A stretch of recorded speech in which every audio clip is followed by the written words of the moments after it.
Shalom les aigles, content de vous retrouver avec cette émission d'aujourd'hui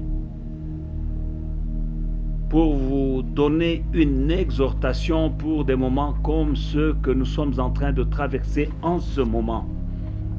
Et notre thème d'aujourd'hui, c'est comment vaincre la persécution. Parce que tu le veuilles ou pas, la persécution viendra. D'une manière ou d'une autre, la persécution viendra. Il y en a parmi nous qui ont déjà connu la persécution. Il y en a parmi nous qui sont en train de connaître la persécution. Mais d'une manière ou d'une autre, la persécution viendra encore et encore. Alors, il faut savoir cela pour se préparer, parce que quand on est préparé, mieux vaut prévenir que guérir. Quand on est préparé, on saura comment gérer cette persécution au moment où elle vient, pour ne pas tomber dans le piège de l'ennemi. Comment je sais que la persécution, elle viendra? La Bible nous le dit dans le livre de 2 Timothée, au chapitre 3, le verset 12. La Bible nous parle ainsi: « Or, tous ceux qui veulent vivre pieusement en Jésus-Christ seront persécutés. » Donc c'est clair, bien-aimés dans le Seigneur. Tous ceux qui veulent vivre pieusement dans le Seigneur Jésus-Christ seront persécutés. Que tu le veuilles, que tu ne le veuilles pas. Si tu veux faire toujours la volonté de Dieu, si tu veux faire beaucoup pour l'œuvre de Dieu, si tu veux travailler au maximum dans ton appel, tu seras persécuté. Si dans ton ministère, tu ne fais pas des jeux, tu fais la volonté de Dieu, tu ne veux pas tricher, tu ne veux pas faire des zigzags, tu ne veux pas prendre des raccourcis, tu veux marcher en accord avec la parole de Dieu, avec les principes divins, la Bible dit que tu seras persécuté. En d'autres termes, si tu fais des compromis avec la parole de Dieu, tu ne déranges pas le diable, alors là tu ne seras pas persécuté. Parce que tu ne déranges pas le diable. Les serviteurs et les servantes de Dieu qui dérangent le diable, qui dérangent son royaume, qui dérangent ses plans et ses stratégies, ce ne sont que ceux qui sont en train de vivre pieusement en Jésus-Christ, faisant la volonté de Dieu au maximum dans leur vie, faisant le maximum pour le royaume de Dieu. Ceux-là, ils représentent un danger pour le diable, ils seront persécutés. 2 Timothée, chapitre 3, verset 12 est bien clair. Alors, nous allons nous poser la question, comment est-ce que juste vivant pieusement, faisant la volonté de Dieu peut nous attirer autant de persécutions? Comment? Pourquoi? La vie correcte en Jésus-Christ apporte-t-elle la persécution? La réponse se trouve dans le livre de 1 Jean chapitre 5, au verset 19. La Bible dit: « Nous savons que nous sommes de Dieu et que le monde entier est sous la puissance du malin. » Nous savons que nous sommes de Dieu, nous appartenons à Dieu. Mais le monde entier est sous la puissance du malin.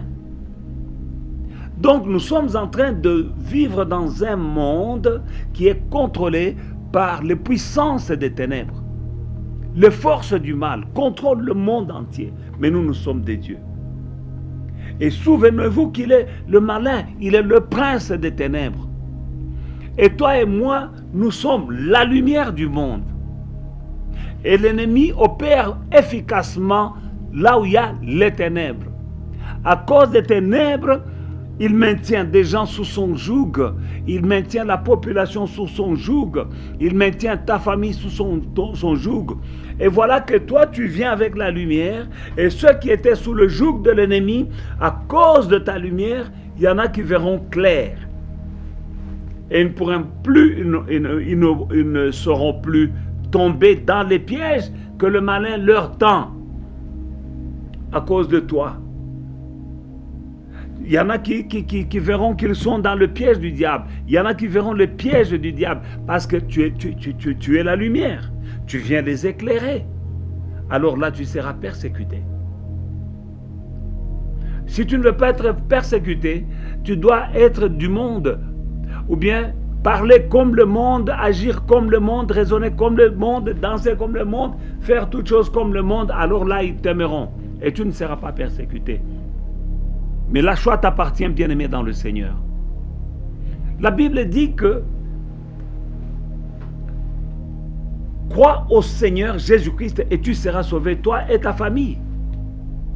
Maintenant, tu vois cette famille qui a été sous le joug du diable pendant des générations en générations. Et quand quelqu'un vient dans cette famille, il croit au Seigneur Jésus-Christ, il est sauvé, lui et sa famille. Alors cette personne qui vient pour sauver sa famille sera persécutée. Parce que tu viens sauver une famille qui a été longtemps sous le joug du diable. Du moment que tu crois dans ta famille, le diable, les démons, les sorciers, les puissances du malin ont du mal à fonctionner. Ils ont du mal à agir même dans tes frères et sœurs, les membres de ta famille, même s'ils n'ont pas cru au Seigneur, ils sont protégés à cause de toi parce que tu es la sentinelle sur cette famille-là. Et tôt ou tard, il y en a qui se convertiront. Alors, le ciel et la terre passeront, mais la parole de Dieu ne passera pas. Nous devons nous poser la question. La Bible ne peut pas mentir. Jésus a dit, ma parole, c'est la vérité. Alors, cette parole dit que si tu crois au Seigneur Jésus-Christ, tu seras sauvé, toi et ta famille. Maintenant, quand toi, tu t'es converti et tu crois au Seigneur Jésus-Christ, personne dans ta famille ne se convertit. En tout cas, ta chrétienté, ta conversion est questionnable. C'est-à-dire, elle est douteuse, elle n'a pas d'impact. Elle n'a pas d'impact. C'est-à-dire, quelque part, il y a des compromissions que tu fais. Nous devons être des chrétiens à tel point que, écoutez, quand nous regardons la Bible, tous ceux qui ont servi Dieu d'une manière intègre et radicale ont été persécutés. Nous pouvons voir Moïse, tellement persécuté, tant qu'il était dans la maison de Pharaon, tout allait bien pour lui. Il régnait, il était là, le fils de la fille de Pharaon, il avait de beaux habits, il avait les meilleurs chevaux, la meilleure éducation et le respect de tout le monde. Pourquoi? Parce qu'il était dans la maison de Pharaon. Le jour où il s'est identifié au peuple de Dieu, ces problèmes ont commencé. Parce qu'il s'est identifié au peuple de Dieu. Alors là, ces problèmes ont commencé. Il a été persécuté jusqu'à fuir dans le désert parce qu'il faisait la volonté de Dieu. Il était persécuté, il a fui. Mais toujours est-il que la fin des choses, c'est que en faisant la volonté de Dieu, tu vas accomplir le plan de Dieu dans ta vie parce que Dieu a un plan dans ta vie. Il connaît les projets qu'il a formés pour toi. Ce sont des projets de bonheur et non de malheur afin de te donner un avenir et de l'espérance. Mais les projets que Dieu a pour toi, mon frère, ma soeur, ne s'accompliront jamais si tu n'es pas un chrétien intègre et tu te compromets de temps en temps. Tu seras un chrétien médiocre. Et lui-même, il dit que pourvu que tu sois chaud ou froid, mais si tu es tiède, je te vomirai. Si tu es tiède, il t'a déjà vomi. Oui, tu es chrétien, mais tiède. Oui, tu es servante de Dieu, mais tu es tiède. Il veut que tu sois bouillant. C'est ça le 2 Timothée chapitre 3. Tous ceux qui veulent vivre pieusement en Jésus-Christ seront persécutés. Donc ce sont ceux-là qui sont bouillants. Pas les tièdes, pas les froids. Non. Ceux qui sont bouillants, qui dérangent le monde des ténèbres. à cause de ta vie, à cause de ta lumière qui va en grandissant. Tu es la lumière du monde, tu éclaires le monde, tu éclaires, tu éclaires, tu éclaires. Et les gens voient clair à cause de ta lumière et ils sortent des pièges du diable, ils sortent des griffes du diable. Tu déranges et tu seras persécuté à cause de cela. Alors, à toi de faire le choix pour que le monde te laisse en paix, pour que tu ne sois pas persécuté. Il faut que tu commences à parler comme le monde, agir comme le monde. Donc nous voyons dans Jean chapitre 15, 18 à 19, notre Seigneur Jésus-Christ nous parle de la persécution. Il nous parle que lui-même a été persécuté. Il dit, si le monde vous hait, sachez qu'il m'a haï avant vous. Si vous étiez du monde, le monde aimerait ce qui est à lui. Mais parce que vous n'êtes pas du monde et que je vous ai choisi du milieu du monde, à cause de cela, vous serez haïs. Vous serez haïs. Donc quand tu es haï, tu seras persécuté. Jésus a été haï avant toi parce qu'il n'était pas du monde. Et toi et moi, nous ne sommes pas du monde. Nous étions dans le monde et il nous a choisis. Et il nous dit, si vous étiez du monde, le monde vous aimerait. Toi qui es haï par les gens, toi qui es combattu par les gens, c'est parce que tu es différent, c'est parce que tu n'es pas du monde. Un chrétien qui n'est pas haï par les gens du monde, ce chrétien-là, sa chrétienté est à douter. Parce que Jésus dit, si vous étiez du monde, le monde aimerait ce qui est à lui. Mais parce que je vous ai choisi du monde, le monde vous hait. Il dit lui-même, moi-même j'ai été haï avant vous. Est-ce que toi tu es plus que Jésus pour que tout le monde t'aime? Tout le monde n'aimait pas Jésus. On l'a haï, on l'a persécuté. Même par des soi-disant croyants en Dieu comme les pharisiens et les scribes. Ils l'ont haï. Parce qu'il vivait pieusement, il ne faisait que la volonté de Dieu. Si tu es son enfant, si tu es son disciple, tu seras aussi haï. Alors, nous en parlons aujourd'hui, tu dois savoir que tu seras haï.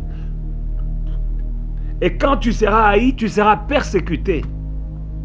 Et c'est un des signes qui montrera que tu es en train de marcher dans le droit chemin. Si tu fais seulement la volonté de Dieu, tu fais au maximum, tu veux servir. Mon frère, ma soeur, je t'encourage à servir Dieu. Parce que le diable veut te décourager. C'est ça l'objectif de Satan. Il veut te décourager. Alors, qu'est-ce qu'il faut faire?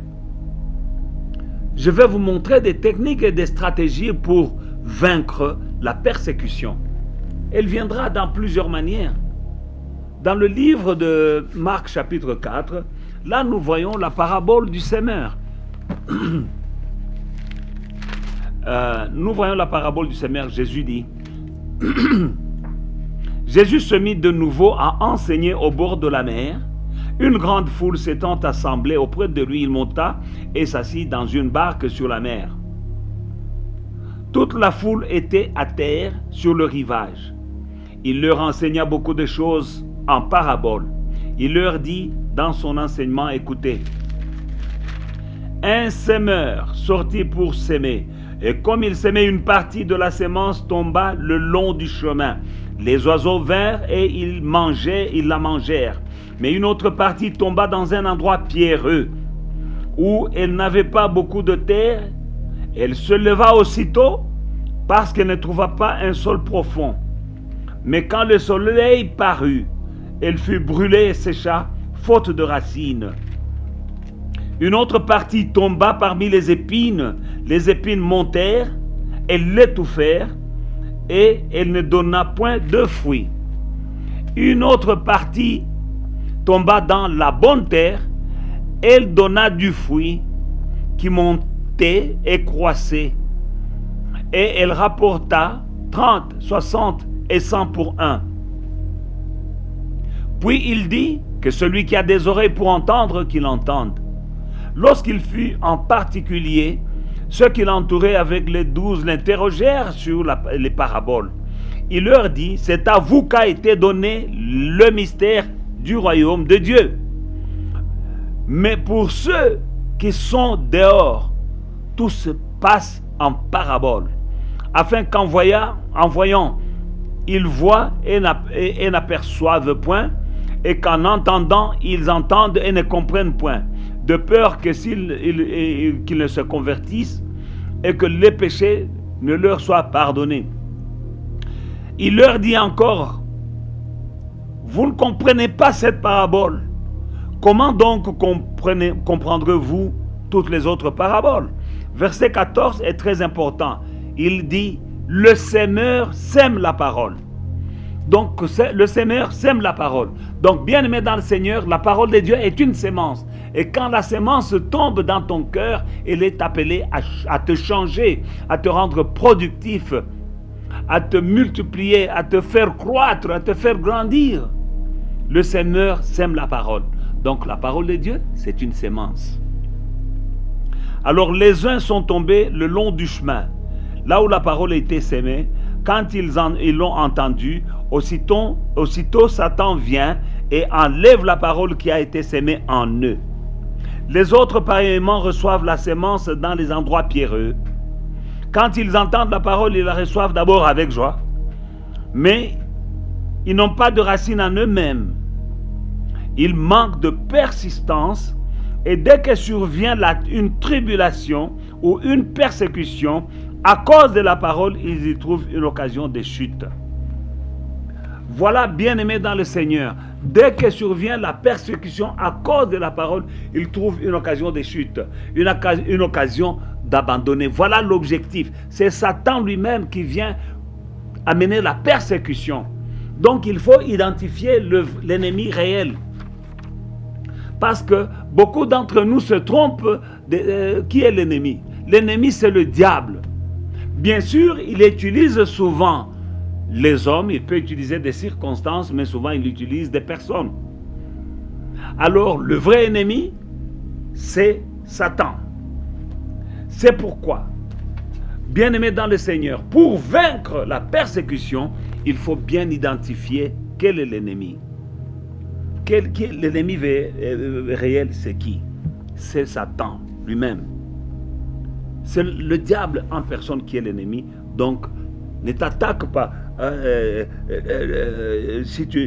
diable, c'est lui qui soulève la persécution, car c'est une de ses stratégies pour voler la parole de ton cœur, pour te décourager, pour te ralentir. Tu sais, quand quelqu'un est découragé, il n'a plus envie de servir Dieu. On est découragé de plusieurs manières parce qu'il attaquera par les hommes, les critiques. On va inventer des histoires sur toi, des mensonges sur toi. Il y a des gens qui vont te haïr. Il y a des gens qui vont te quitter.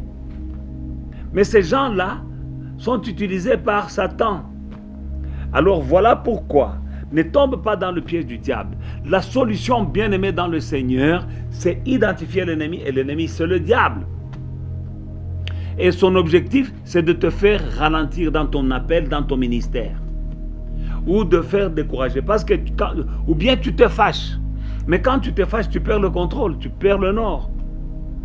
Ou bien tu te décourages. Ou bien tu abandonnes.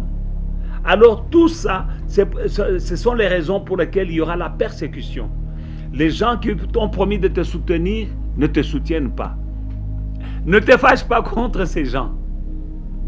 Au contraire, maintenant, le Seigneur t'a donné l'autorité. Il faut lier le démon qui est derrière la persécution, qui est derrière ces gens-là. Les gens sont manipulés par des démons. Maintenant, tu dois t'attaquer. Dieu t'a donné l'autorité. Utilise l'autorité pour dire, tout démon que Satan utilise dans la vie de mon frère et de ma soeur pour me persécuter, je vous lie. Ça, c'est un. Au nom de Jésus-Christ, je vous lie. Au nom de Jésus-Christ, je lie tout esprit impur utilisé par le diable dans la vie de mon frère et dans la vie de ma soeur pour qu'il me déteste, pour qu'il me persécute, pour qu'il se retire de moi. Vous, tous les démons qui êtes dans ces gens-là, je vous lie au nom de Jésus-Christ. Ça, c'est un. Deuxièmement, tu pries pour ces personnes-là. par lesquels la persécution vient. Tu pries pour ces personnes, tu pries, et quand tu pries pour ces personnes, bien-aimés dans le Seigneur, tu pries comment? Tu pries pour que Dieu leur montre la vérité, qu'ils connaissent la vérité parce qu'ils sont aveuglés, que Dieu leur ouvre les yeux, qu'ils voient qu'ils sont dans l'erreur. Amen, bien-aimés dans le Seigneur. Donc, tu lis les démons qui utilisent ceux qui t'attaquent, parce qu'ils n'agissent pas d'eux-mêmes. Ils sont manipulés par des esprits impurs, des esprits méchants, par des démons de persécution, pour te persécuter. Alors tu auras la pression, alors n'entre pas même dans la dépression. Non, non, non, non. C'est ce que l'ennemi cherche.